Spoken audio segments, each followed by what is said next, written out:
Les préoccupations écologiques sont tout aussi fortes dans l'écoquartier d'Eva-Lanxmeer, à Culemborg, aux Pays-Bas. L'eau est au cœur de ce quartier qui a vu le jour et fonctionne grâce à la motivation, l'engagement et la participation constante de ses habitants.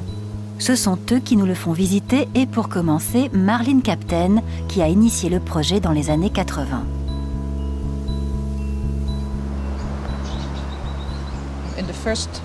J'ai travaillé dans le milieu du théâtre pendant 20 ans. Puis j'ai étudié l'architecture intérieure à la Richefeld Academy. Et ensuite, je me suis intéressée au développement durable, à la construction durable et en fait, à la Terre.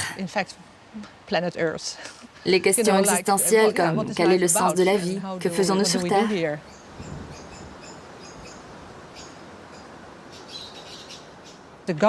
Le gouvernement voulait promouvoir la construction durable, mais le budget alloué était très réduit, parce que l'on pense souvent que les gens ne veulent pas dépenser d'argent. Mais sans un budget conséquent, on ne fait que remettre les problèmes à plus tard. Les politiques disaient aussi que les questions environnementales n'intéressent personne, ce à quoi je répondais, mais il suffit de rendre tout cela plus vivant. Je connaissais beaucoup d'experts sur la question du développement durable.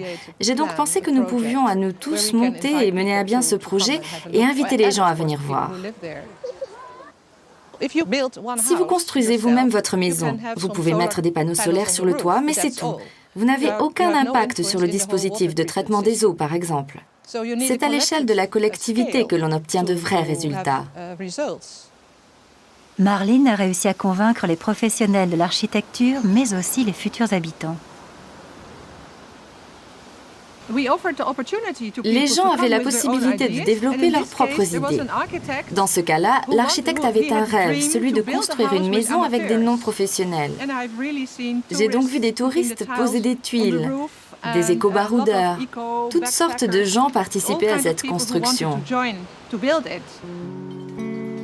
À Eva-Lanxmeer, les petits immeubles côtoient des maisons particulières et tous les bâtiments répondent aux exigences de la communauté. Oh, les belles pommes. C'est le paradis ici.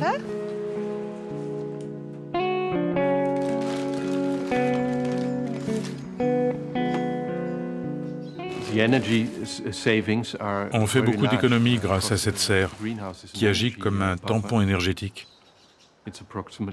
Il fait environ 4 degrés de plus qu'à l'extérieur. On garde aussi la chaleur avec une serre. Dans certains cas, la serre agit comme un parapluie naturel pour empêcher la pluie, le vent, les éléments naturels de rentrer à l'intérieur de votre maison.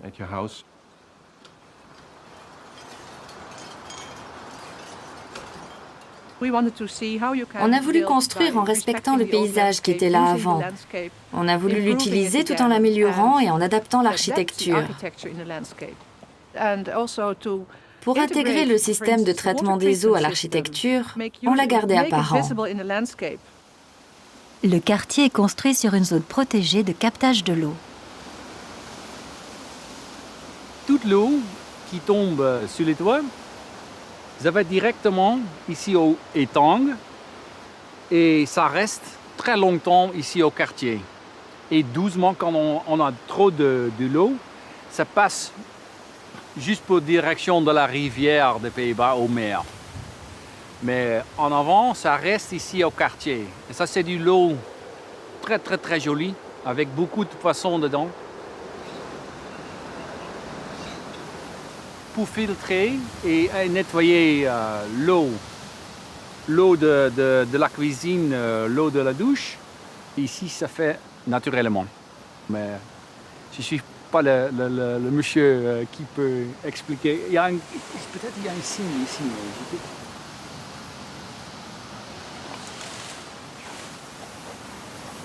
Ah, voilà. Ah, voilà. Bon. L'eau qui est sale, ça rentre ici entière avec une grande pompe. C'est filtré ici en sable et un système en dessous. Avec des plantes en top, c'est possible de nettoyer l'eau pour filtrer l'eau. Après le contrôle ici, ça peut aller d'aller le petit système aux directions de la rivière.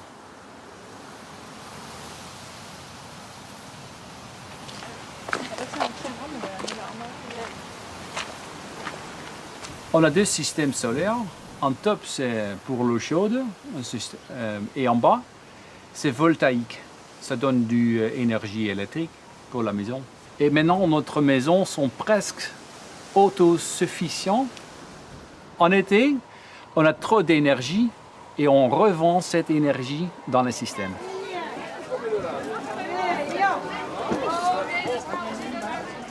J'aime beaucoup mon quartier, le quartier de mes enfants.